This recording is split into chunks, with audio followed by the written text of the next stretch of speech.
सब लोग मुस्कान चाहते हैं, मुस्कुराते हुए जीना चाहते हैं, लेकिन प्रश्न आता है कि मुस्कुराहट तो तभी बनती है जब जिंदगी में खुशी होती है। अब खुशी है तो मुस्कुराहट आएगी, लेकिन खुशी आपकी कहाँ है? वो आदमी खुश नहीं है जो बीमार है, रोगी खुश नहीं है। जिसके घर में प्रेम नहीं है वो भी खुश नहीं है। मेरी बात को ध्यान से सुनते जाना, क्योंकि आज लंबा बोलने का समय है ही नहीं, तो सूत्रात्मक ढंग से कुछ कहा जा सकता है। पॉइंट टू पॉइंट कुछ विचार बिंदु दिए जाएंगे। तो रोगी खुश नहीं है, रोगी खुश हो भी नहीं सकता। जिस घर में प्रेम नहीं है, कलह कलेश है, वो भी खुश नहीं रह सकता। जहाँ सब कड़वा कड़वा बोलते हों वहाँ भी खुशी नहीं रहती है ना। तो क्या समझ में आया? खुशी चाहिए तो रोगी नहीं रहना, खुशी चाहिए तो घर में प्रेम भी चाहिए, और फिर ये भी याद रखना कि मेरी अकेले की जिम्मेदारी है क्या? जब दूसरे नहीं करते मैं क्यों करूं? जिम्मेदारी आपकी ही है। जो समझदार है वही जिम्मेदार है, और जो जिम्मेदार है वो समझदार जरूर होगा, और जो समझदार है और जिम्मेदार है वही खुशी लेकर आएगा, और उसी के कारण घर में खुशी आएगी। जिम्मेदारी जो समझता है ना, जिम्मेदारियां सवेरे जगाती हैं। सोना सबको अच्छा लगता है भाई, कंबल छोड़ने का मन किसे करेगा? कोहरे के बीच कौन जाएगा? जिम्मेदार। कड़वाहट कौन सहेगा? जो है जिम्मेदार और समझदार। मुस्कुराहट कड़वाहट पीकर भी कौन लाएगा? जो है जिम्मेदार। जिम्मेदार को समझ में आता है कि मैं अगर जिम्मेदारी छोड़ दूंगा, तो जिम्मेदार होता कैसा है?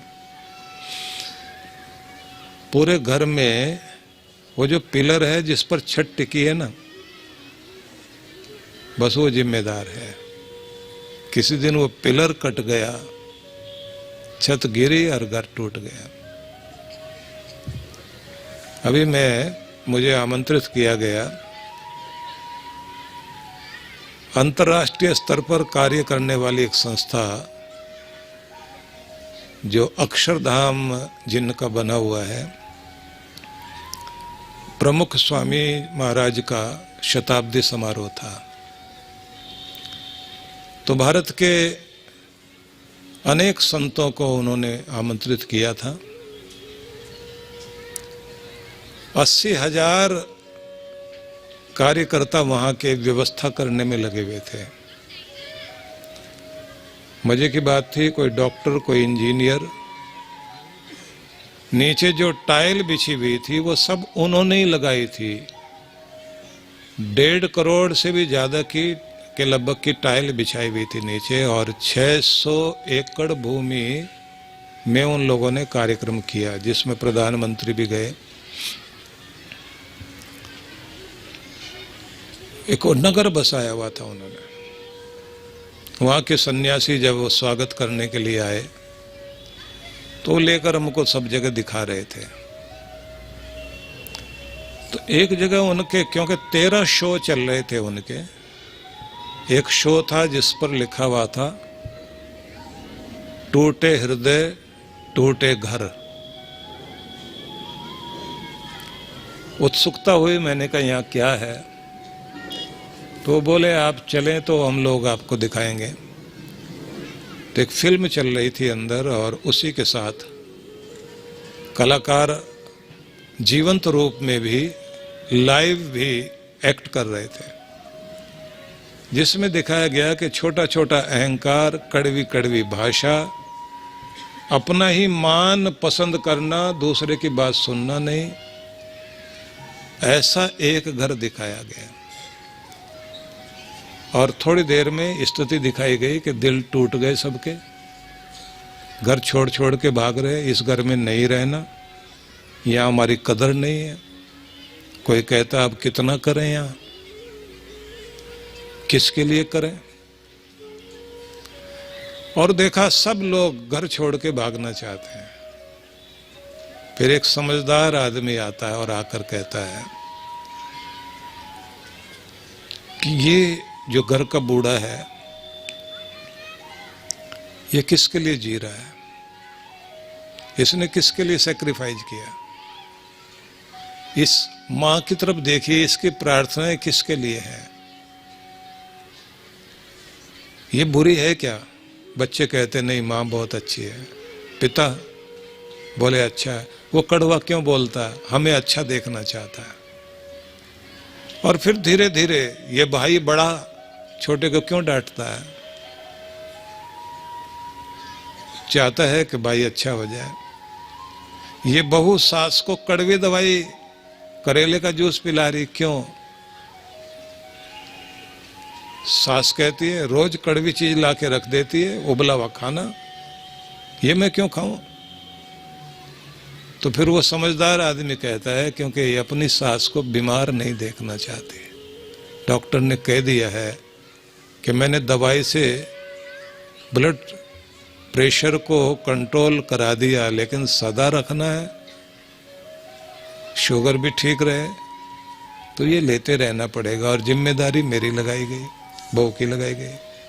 तो कुल मिला के उन्होंने ये दर्शाया कि एक व्यक्ति समझदार आता है और फिर स्थिति होती है, सब एक दूसरे की फिर तारीफ करने लगते हैं। घर प्रेम का मंदिर बन जाता है जहाँ सब एक दूसरे की कद्र करने लग जाते हैं। दिल जुड़ गए तो घर भी जुड़ गया, दिल टूट गए तो घर टूट गया। तो जिम्मेदार कोई होगा, बात बनेगी। फिर वहीं चलते हैं हम कि खुशी तो सब चाहते हैं, मुस्कुराहट भी सब चाहते हैं। खुशी अंदर होगी तो मुस्कुराहट आएगी। तो खुशी रोगी के पास नहीं है, रोगी आदमी के पास खुशी नहीं है। जिनका घर टूट गया उनके घर में खुशी नहीं है। कड़वा बोलने वाले लोग खुशियां नहीं फैला सकते और क्रोध करने वाला व्यक्ति खुशियां नहीं बना सकता। निंदा चुगली करने वाला कोई भी व्यक्ति कहीं भी खुशी नहीं ला सकता। छोटा दूसरे को दिखाने वाला खुशी नहीं ला सकता और अभाव में खुशी नहीं है। तो क्या करेंगे? स्वस्थ रहें, खुशी आए। घर को प्रेमपूर्ण बनाए, खुशी आए। कोई चमत्कार हो जाए हमारे लिए, कोई लॉटरी लग जाए तो खुशी आ जाए, ऐसा नहीं होता। खुद ही मेहनत करके अपने आप को वहां तक पहुंचाना। और एक बात और कि अगर हम चाहते हैं ये मुस्कुराहट बने तो प्रभु की कृपा भी चाहिए हमारे ऊपर, जिससे बुद्धि सुबुद्धि रहे, संगति अच्छी रहे। जिनकी संगति खराब हो गई उनकी भी जिंदगी में खुशी नहीं रही। लोग कहते हैं अच्छा भला घर था हमारा, ऐसा बिगड़ा हमारा बच्चा, किसके साथ बैठने लगा, अब क्या क्या चीजें करता है, जुआ भी खेलता है, नशा भी करता है, मारपीट करके आता है, हम तो तंग आ गए। वो आदमी क्यों मिला था जिंदगी में? तो संगति भी दुख बढ़ाती है। अगर गलत संगति मिल गई दुख बढ़ाएगी और अच्छी संगति मिल गई तो सुख बढ़ाएगी। इसलिए सत्संग चाहिए जीवन में, विचार शुद्ध चाहिए जीवन में, स्वास्थ्य के लिए प्रयास करना जरूरी है जीवन में। और कुछ चीजें प्राथमिकता दीजिए, महत्व दीजिए। किन पर? रोज का प्राणायाम, रोज का व्यायाम, ठीक से आहार, स्वाद पर कंट्रोल। और ये जो आपके हाथ में एक शैतान का खिलौना आया हुआ है, जिसको यहाँ बैठे बैठे भी थोड़ी थोड़ी देर के बाद ऐसे झांक के देखते हैं, जैसे माँ अपने बच्चे को देखती है ना, अभी सो रहा है, अभी जाग रहा है। और फोन भी अगर बोलता हो ना और कोई थोड़ी देर तक बंद रह जाए तो वो भी आवाज दे के कहेगा मालिक जिंदा भी हो या नहीं, देखा नहीं इतनी देर से हमको। तो इससे इसके गुलाम नहीं बनिए, इसको अपनी ताकत बनाओ, कमजोरी नहीं। हर चीज आपकी ताकत बने, वो आपको गलत तरफ ना ले जाए। इसमें से क्या बढ़िया चीज ला सकते वो ढूंढो ना। दूसरा, इतना कमजोर मत बनो कि यह आपको उलझाए रखे। जितना जरूरत हुआ देखा, तो अब आपके लिए बेहतरीन क्या हो सकता है उसे ढूंढना शुरू कर दीजिए। किसी महत्वपूर्ण की अवहेलना करोगे, शब्द ध्यान देना, महत्वपूर्ण की अवहेलना करोगे, एक दिन वह अर्जेंट बनकर आपको दुखी करेगा। नहीं समझ में आया? महत्वपूर्ण थी सेहत, उसकी अवहेलना की, एक दिन वो बन गया अर्जेंट, ले गया आपको हॉस्पिटल और फिर दुख देना शुरू किया। इंजेक्शन लग रहे हैं, दवाइयाँ पिलाई जा रही हैं, काम बिगड़ गया। महत्वपूर्ण की अवहेलना नहीं करना, इग्नोर नहीं करना। महत्वपूर्ण जो भी कुछ है, रिश्ते, आपकी सेहत, आपका भगवान, आपकी मेहनत, आपका कर्म करना, अपने कर्तव्य के लिए आपको समय निकालना, ये जितनी भी महत्वपूर्ण चीजें आप खुद ढूंढो, लिस्ट बनाओ अपने आप बैठ के। पढ़े लिखे आदमी हो भाई, अपनी लिस्ट बनाओ ना। लिस्ट बना करके ये देखिए ना, इसमें सब लिखा जा सकता है। लिस्ट बना के लिख लिया करो, है ना आपके पास ही है बुद्धू बक्सा, इसमें लिख लिया करो। और इसमें वो भी है जो याद कराता है, रिमाइंडर देता है, इसमें सब है। तो इसको आप इस रूप में ध्यान रख लें कि जब आपको लगे कि इस समय मुझे ये इसमें नोट करा देना, मेरे पास कागज नहीं तो मैं इसी में नोट कर लेता हूँ, इसको बोल भी देता हूँ मुझे याद करा। इसको नौकर बनाया, इसको मालिक मैंने नहीं बनाया। आपने भी ये ध्यान रखना है। किसी एक तालाब में एक पेड़ था,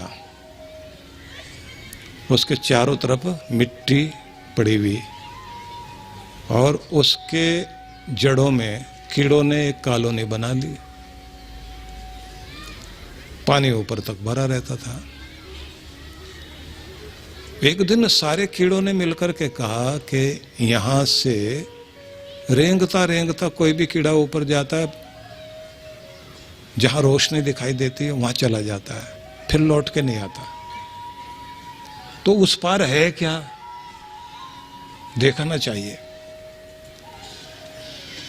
फिर बूढ़ा एक आदमी कीड़ा आया, उसने कहा देखो भैया ऊपर मत चले जाना, जो गया आज तक लौट के नहीं आया, मर जाता होगा।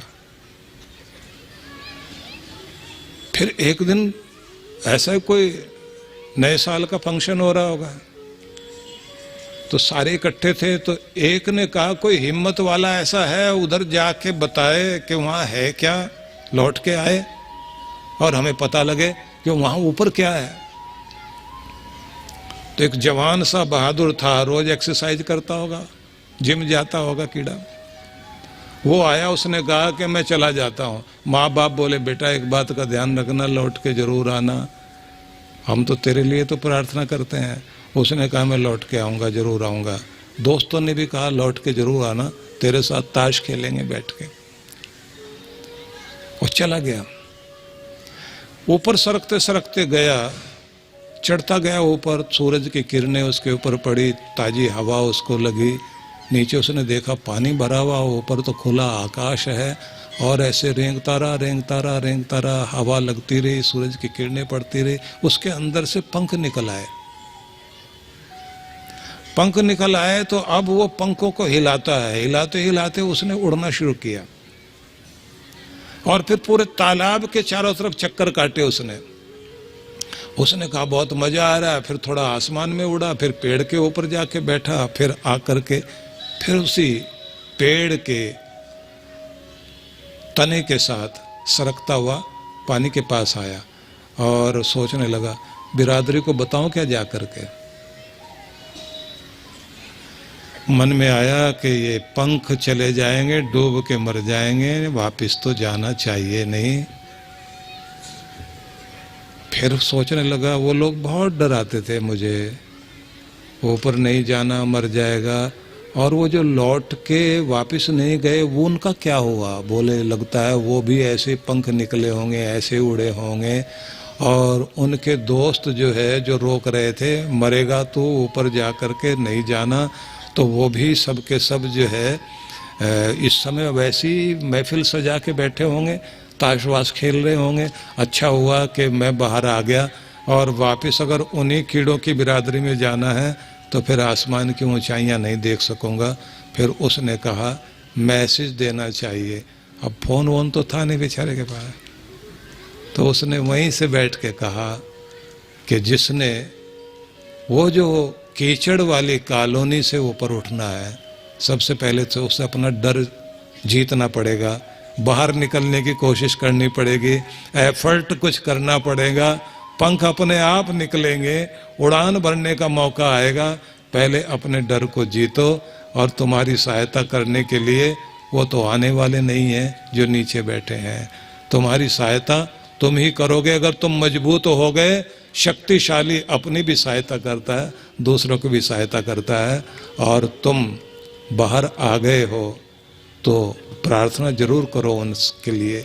लेकिन अगर वो दोस्त मिल जाएं जो बाहर आए थे, उड़ने लग गए, आकाश में घूम रहे हैं, उनसे एक बार बात करना और कहना, दोस्त तुम बाहर आ गए, इसलिए तो आकाश की ऊंचाई देख रहे हो, आनंद ले रहे हो।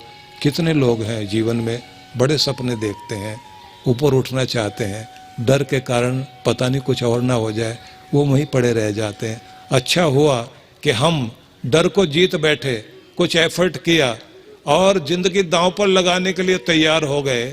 दांव पर लगाई जिंदगी तो आज उड़ान भर रहे हैं, और दिखाई दे रहा हम कीड़े नहीं रहे, हम कीड़े नहीं रहे। तो कीड़ा नहीं बने रहना है। नए साल में उड़ान उड़ने के लिए अपनी जगह से ऊपर उठना है। कुछ बड़ा सोचिए, कुछ बड़ा करिए, और आज से इस बात का भी ध्यान रखिए कि बड़ा बनाने के लिए कोई और नहीं आने वाला, आपको अपने आप को खुद बड़ा बनाना पड़ेगा। बड़े विचार होंगे तो बड़े बनोगे। अब फिर वहीं से शुरू करते हैं। खुशी सब चाहते हैं, मुस्कुराहट सब चाहते हैं, लेकिन जो आदमी संतुलित है और संतुष्ट है, उसके जीवन में खुशी आएगी। पीछे मैं एक जगह संदेश दे रहा था, शायद कलकत्ते का सत्संग था या कहाँ का था, जहाँ मैं ये कह रहा था कि कुछ वे लोग हैं जिनके पास बहुत पैसा है, बड़े ऑफिसर हैं, फिर भी भ्रष्टाचार कर रहे हैं। कारण कुछ तो बेचारे गरीब हैं, अभाव के कारण चोरी कर रहे हैं, और कुछ स्वभाव के कारण चोरी कर रहे हैं, क्योंकि आदत पड़ गई है चोरी करने की। भले उनके पास 500 करोड़ हो गए हैं, तब भी चोर बने हुए हैं, और जानते हैं कि कितना बुरा हो सकता, कहाँ फंस सकते हैं, कमाया हुआ सारा मिट्टी हो सकता है। जिन लोगों की बुरी आदत बन गई, उनको कुबेर का खजाना भी दे दोगे तो भी वो लोग वैसे चोर बने रहेंगे, वैसे भ्रष्टाचारी बने रहेंगे, न शुक्र मनाएंगे, न अपने आप को अच्छा करेंगे, और न अपने बच्चों को ठीक करेंगे। क्योंकि एक बच्चे को टीचर ने थप्पड़ मारते हुए कहा कि तूने अपने दोस्त के सामान को चुरा लिया, अच्छी बात नहीं। और तुम्हारे पिता से जाकर बात करते हैं कि वो भी तुम्हें समझाए। लेकर गए बच्चे को उसके पिता के पास, पिता ने भी डांटा उसको, चोरी क्यों की तूने, और चुराया क्या? तो जो सामान चुराया हुआ था वो सामने टेबल पे रखवा दिया। ये वाला चुराया तूने? ये सामान तो सारा का सारा मैं अपने ऑफिस से, सरकारी ऑफिस से लेके घर में आया हुआ हूँ, वहाँ से सब उठा के लाया, तेरे लिए तो लेके आया हूँ। ऑफिस में जो भी माल रखा हुआ था वो अपना ही तो है, सब सरकारी माल है, वहाँ से चुरा के लाया हूँ। अब तूने जो है ये चुराने की जरूरत क्या थी, मैं तो घर में ही चीज़ें ला के रख ही देता हूँ। टीचर ने माथा पीट लिया और माथा पीटते हुए क्या कहा, सर बच्चे की कोई गलती नहीं है, मुझे लगता था अभाव के कारण चोरी की है बेचारे ने, लेकिन अब आपको देखने के बाद समझ में आ गया स्वभाव के कारण चोरी की है, क्योंकि आप भी वही सब कर रहे हो, बच्चा भी वही कर रहा है। जिसके स्वभाव में ये चीज़ आ गई उसे दुनिया में कोई नहीं बदल सकता, और जो अपने आप के स्वभाव को खुद बदलने के लिए तैयार हो गया, समझ लेना उसी दिन उसकी नई जिंदगी शुरू हो गई। तो इसलिए मैं ये निवेदन करूंगा सभी से, अपने बच्चों के लिए भी उदाहरण प्रस्तुत कीजिए, खुद को भी महसूस कीजिए। नया साल तब हमारी जिंदगी में शुरू होगा जब हम भीतर से नए होंगे। तो आप सबको मेरी शुभकामनाएं हैं। आज आप सब ने बैठ के प्रार्थना की, और समुदाय में जब बैठ के प्रार्थना की जाती है तो उस प्रार्थना में बहुत बड़ी शक्ति होती है। तो ये एक प्रार्थना स्थल आपका शक्ति का केंद्र बना। और अब क्योंकि शिवरात्रि वाले दिन एक बहुत बड़ा आयोजन यहाँ होने वाला है, 1.25 लाख शिवलिंगों का तो पूजन होगा यहाँ, और इसी तरह से सारे बैठकर एक साथ भगवान शिव की आराधना करेंगे। ये मौका मिलेगा आप सभी को। तो इसके लिए मेरा निवेदन है आप सभी से, अभी से तैयारी कर लें। और ये सामने स्थान बन रहा है, सुमेरु पर्वत सामने जो बन रहा है, जिसके बीचों बीच श्री यंत्र लग रहा है, 250 किलो से भी ज़्यादा का पीतल का श्री यंत्र सामने लगाया जाएगा, और एक साइड में गणपति भगवान, कुबेर जी और लक्ष्मी माता होंगी, सामने ये श्री यंत्र, और 12 ज्योतिर्लिंग, 12 महादेव, 12 राशियों के अनुसार 12 महीने आप अपने जीवन में खुशहाल जीवन जी सकें, उसके लिए ये पूरा का पूरा तीर्थ स्थान बन रहा है। और जहाँ ये वट वृक्ष है, जहाँ बैठ के आज आपने पूजन किया, 21 दिन पहले से ही यहाँ 108 ब्रह्मचारी पंडित लोग रोज पाठ करना शुरू करेंगे, जिससे जो लोग यहाँ पूजन करने आए उन पर पूरी कृपा हो सके। क्योंकि भूमि जितनी जागृत होगी, स्थान जितना जागृत होगा, उतना ही चमत्कार जीवन में होगा। इसलिए अभी से इसकी तैयारियां शुरू हो गई हैं। पाठ तो 3 दिन पहले से ही शुरू हो गया था यहाँ। शिवरात्रि के लिए तैयारी कर लीजिए, और कुछ अभी लगभग 7 शिवलिंगों के लिए लोगों ने अपना नाम लिखवा दिया है, बाकी 5 शायद बचे हैं, तो उसके लिए भी अपना अपना नाम लिखवा दें, जो भी उसमें सेवा करना चाहता है कि ये राशि मैं दूंगा। और जिन्होंने जो है ये पीतल का श्रीयंत्र बनवाने में, क्योंकि सदा के लिए कोई चीज़ बनती है, जिसके मन में ये है कि ये सेवा मेरी तरफ से होनी चाहिए। और एक चीज़ याद रख लीजिए, भगवान शिव ने पार्वती माता को श्रीयंत्र बना करके धरती पर दिखाया था कि समृद्धि को पाने का तरीका क्या है। 16 प्रकार की समृद्धि जीवन में आ सके, उसका नाम है श्री। और वो बना के जहाँ दिखाया, श्रीयंत्र जहाँ बनाया, उस भूमि को ही श्रीनगर बोलते हैं, उस नगर का नाम ही श्रीनगर हो गया। और उसके बाद कि हर आदमी के पास में 16 पंखड़ियों का कमल खिल जाए आपकी ज़िंदगी में, मतलब सब तरह की चीज़ें मिल जाए, तो इसलिए सबके नाम के आगे श्री लगाने की परंपरा शुरू हुई कि सबके नाम के आगे श्री लगाओ। किसी का भी नाम बोलना श्री लगा के बोलिए, जिससे वो समृद्धि महसूस करे, उसको समृद्धि मिले। राजा महाराजाओं के आगे श्री शब्द, श्रीमंत शब्द लगते थे ना। आप भी अपने नाम के आगे किसी को सर कहना अलग बात है, लेकिन श्री कहना, क्योंकि वो अंग्रेज लोगों ने श्री को सर तो कर दिया, लेकिन सर का तो कोई मतलब ही नहीं हुआ। श्री में बहुत कुछ है, श्री नाम के आगे भी, और श्री मंत्र का जाप भी, और श्री यंत्र की स्थापना और श्री यंत्र की पूजा अगर आप करते हैं तो ये बात ध्यान रख लीजिए, आपके घर में जागृत है श्री यंत्र, 7 पीढ़ियों तक कभी भी गरीबी नहीं रहेगी। और मैं ये भी स्थिति लाना चाहता हूँ कि मेरा श्रद्धालु भक्त कोई भी है और श्रद्धा से दी गई दीक्षा और नियम का पालन करेगा, दुर्भाग्य कितना भी जिंदगी में चलता रहे, उसके जीवन में गरीबी आकर उसे तोड़ नहीं सकती, समृद्ध रहेगा ही रहेगा। बात बनेगी, कुछ ना कुछ बाकी रहेगा, और अगर कहीं किसी मुश्किल में भी फंस जाता है, निकलेगा जरूर, बाहर निकलेगा। इसलिए यह स्थान आपको कोई कमी नहीं छोड़ेगा। सेवा करिए आकर। अभी इन लोगों ने मेरे पास में, गौशाला वालों ने, हम लोगों की 7 गौशालाएं हैं पूरे भारत में, और यहाँ जो दिल्ली में आनंद धाम में जो गौशाला बनी है ना, वो विश्व गौशाला है।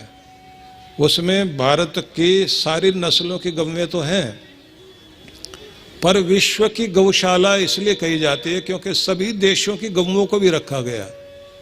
वहाँ के जो बच्चे हैं, अमेरिका के हैं, ऑस्ट्रेलिया के हैं, स्वीडन के हैं, नॉर्वे के हैं, उनको भी तो गौ माता का ही दूध मिलता है ना, वही तो पाल रही है सबके बच्चों को।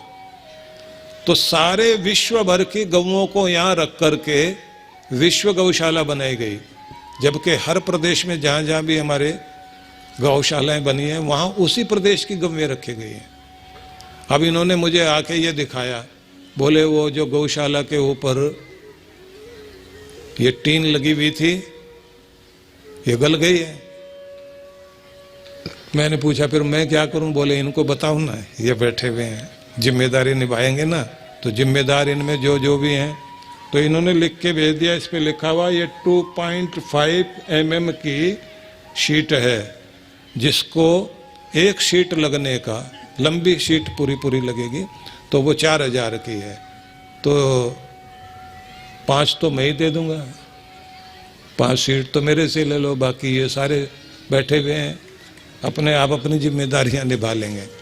तो आपको महत्वपूर्ण ध्यान रखना है, एक तो इधर ये स्थान जो है, हाँ इसमें एक बड़ी महत्वपूर्ण बात और है, यहाँ जहाँ ऊपर देख रहे हैं ना, यहाँ शिव पार्वती माता जिन्होंने श्री यंत्र बनाया था ना, उन्हीं को ऊपर बैठा रहे, उनकी मूर्ति बन रही है अभी, और कारीगर आए हुए हैं बनाने के लिए, और वो गढ़ते जा रहे हैं। बहुत जल्दी भगवान शिव और पार्वती माता यहाँ विराजमान हो जाएंगे। शिवरात्रि पर आप दृश्य देखोगे, और कुबेर जी पीछे बैठे हुए होंगे, और कलश सामने एक लगेगा यहाँ। जिन लोगों ने धर्म कोश में, जिन्होंने अपनी पीढ़ियों के नाम लिखवाए हैं कि हमारी वंश बेल का नाम यहाँ रहे, गोल्डन बुक में उनका नाम आए, तो उनका 10 फुट नीचे यहाँ कलश नीचे स्थापित किया जा रहा है, जो हजारों साल के बाद भी उस काल पात्र को खोल के देखेंगे तो वो नाम ऐसे निकलेंगे उस धातु पर लिखे हुए कि ये धर्मात्मा आदमी ने पवित्र कार्य के लिए सेवा जितनी चलती हैं, जो अनाथालय चलते हैं, हॉस्पिटल चल रहे हैं, जो गुरुकुल में बच्चे पढ़ रहे हैं, जो वृद्धाश्रम में लोगों की सेवा हो रही है, जितने भी सेवा के कार्य, 9 तरह की सेवाएं हैं ना, कि उसके लिए जिन्होंने योगदान दिया, उनका कि वंश बेल फले फूले, उसके लिए कि इन्होंने योगदान दिया था, 1000 साल के बाद भी खोद के कोई देखेगा तो वो नाम निकलेंगे।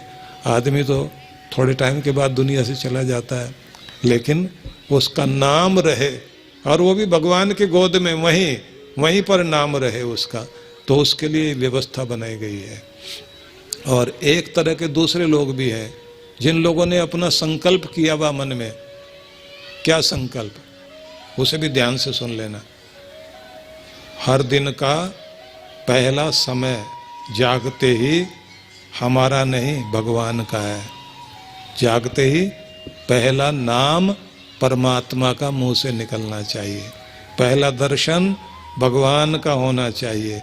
और पाँव रख रहे हैं तो जमीन पर, भगवान का जहाँ स्थान है ना, फोटो घर में ही कमरे में ही रखा हुआ, तो उनकी तरफ जाके मत्था टेकिए। और कमाई का प्रथम भाग भगवान के लिए, हर दिन का प्रथम समय भगवान के लिए। क्यों? क्योंकि जिसकी जिंदगी में भगवान पहले है तो भगवान के लिए भी वो व्यक्ति पहले है, भगवान उस पर कृपा करेगा। जो भगवान को महत्व दे रहा है भगवान उसको महत्व देगा। अपनी रोटी से पहला भाग सेवा के लिए, घर में भोजन बन रहा है, पहली रोटी गऊ के लिए, या जहाँ भी आप चाहते ना कि हमारी कमाई का भाग जाए, तो वो सेवा निकालो, समय भगवान के लिए निकालो। जब आप महत्व दोगे भगवान को तो निश्चित रूप से कोई कमी जिंदगी में नहीं रहेगी। जिनकी जिंदगी में भगवान आखिर में है और दुनिया पहले है, तो इसका मतलब वो भगवान को महत्व नहीं दे रहे हैं, तो फिर भगवान क्यों महत्व देंगे भाई? तो ऐसे कितने सारे लोग हैं, हमारे भक्त लोग हैं, अपनी कमाई में से व्यवस्था बनाई है कि भगवान को हमने अपना बिजनेस पार्टनर बना लिया। और वो भी कैसा? एक्टिव पार्टनर बनाया है, स्लीपिंग पार्टनर नहीं। स्लीपिंग पार्टनर नहीं, भगवान हमारी कमाई में बरकत बनाए और हमारा काम है कि प्रथम भाग हर महीने जो पार्टनर है उसका पहले दे दें। भगवान जी आप हमारे पार्टनर हो तो कमाई का पहला भाग आपका। और वो कितना भाग होता है? होना तो चाहिए 10%।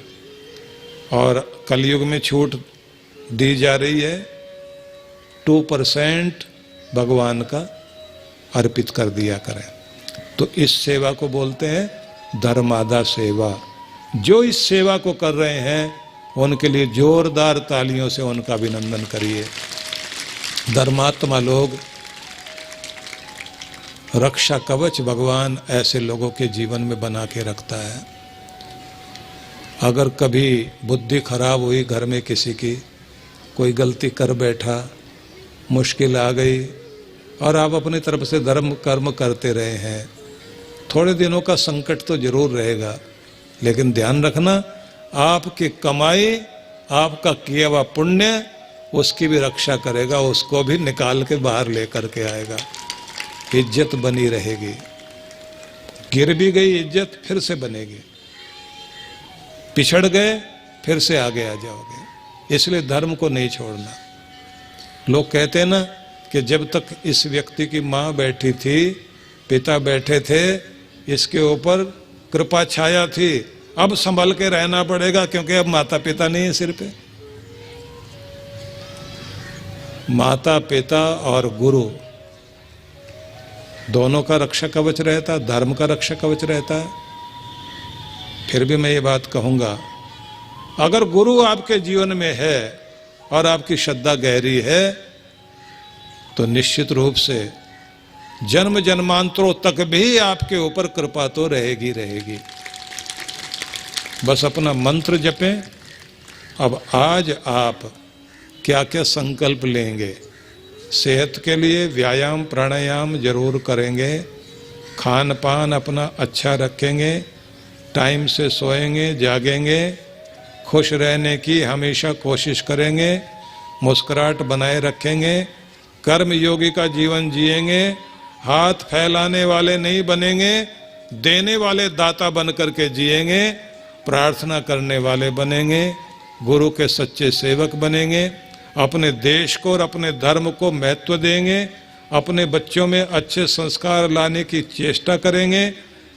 और आखिरी बात, हमने जैसे कहा था, परिवार जोड़ो अभियान हम शुरू कर रहे हैं क्योंकि आज की दुनिया में बहुत ज़रूरी हो गया सबके परिवार घर में भी जुड़ के रहें और सारे परिवार मिलकर गुरु के दरबार से जुड़ के रहें और गुरु के दरबार से जुड़े हुए लोग भगवान से जुड़ के रहें, जिससे भगवान का रक्षा कवच सबकी ज़िंदगी में रहे। तो इसलिए सभी लोग कोशिश करो कि आप लोग अपने अपने शहर में, अपने अपने मंडलों में जितने भी दीक्षित लोग हैं, श्रद्धा रखने वाले लोग हैं, रोज सत्संग सुनने वाले लोग हैं, टीवी में हम लोगों के कार्यक्रम देखते हैं, उन सभी को एक जगह इकट्ठा करना शुरू करिए। और कभी कभी जैसे आप लोग पिकनिक करते हैं, ऐसे उन्हें किसी पिकनिक पर लेके जाओ, बुजुर्गों को बुजुर्गों के साथ बैठाओ, युवकों को युवकों के साथ, बच्चों को बच्चों के साथ, अलग अलग गेम खिलाओ उनको, खूब आध्यात्मिक प्रगति के गेम भी करिए, खूब आनंद मना के आइए, और उनका डाटा भी आप अपने पास लेके रखिए। और साथ में उन बच्चों से माइक पे थोड़ा थोड़ा अपने नाना के बारे में क्या कहना चाहते हो, नानी के बारे में क्या कहना चाहते हो, माँ के बारे में क्या कहना चाहते हो, उनकी वीडियो रिकॉर्ड करो।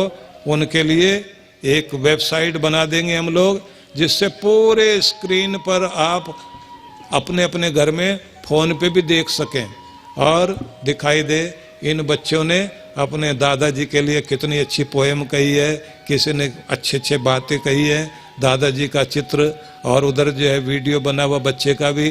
तो सबको एक प्रोत्साहन मिलेगा, क्योंकि अच्छी परंपरा शुरू करनी है हमने।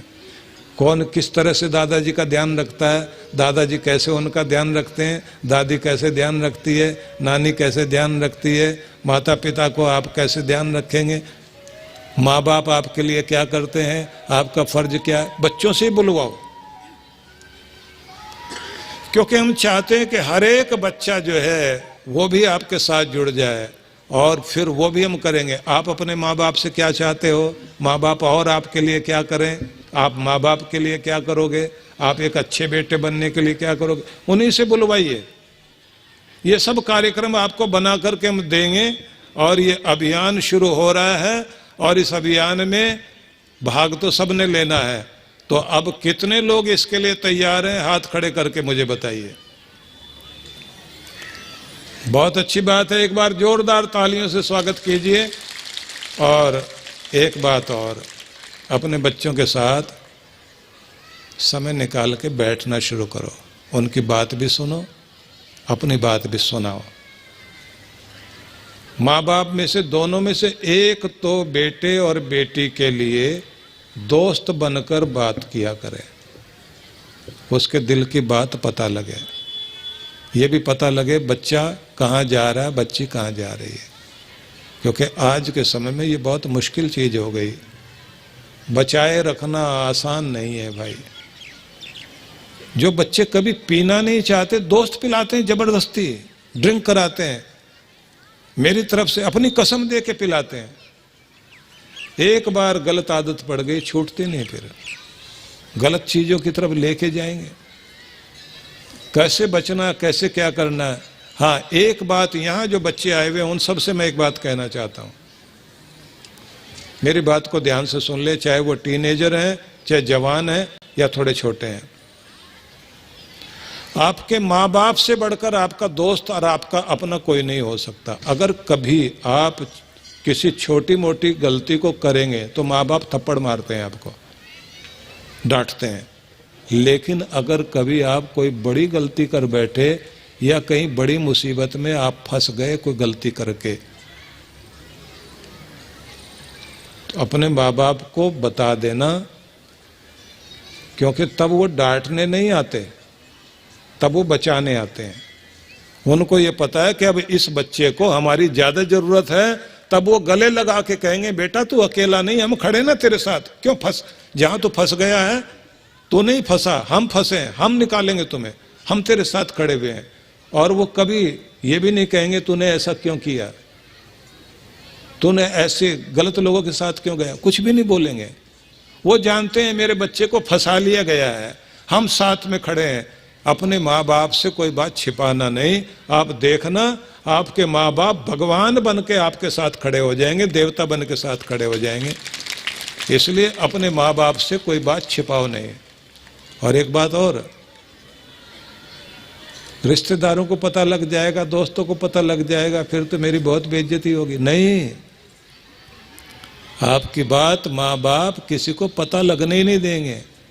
समझदार माँ होगी तो भी नहीं पता लगने देगी, अकेली लड़ सकती है। और अगर उसको दिखाई देगा अगर मैं नहीं कर पा रही तो फिर वो अपने पति को बताएगी। माँ बाप तो अपने कलेजे में छिपा के रखते हैं, इसलिए अपने माँ बाप को बात बताओ जो भी कोई है। अगर आप किसी संकट में हैं या कोई गलत चीज आपके साथ हो रही है, माँ बाप बुरे नहीं होते।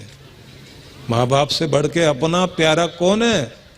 इसलिए मैं सबसे कहूंगा अपने माँ बाप से छिपाओ मत। पिता से नहीं बता सकते, माँ से बता दो, वो साथ देंगे और आप निकलोगे समस्या से।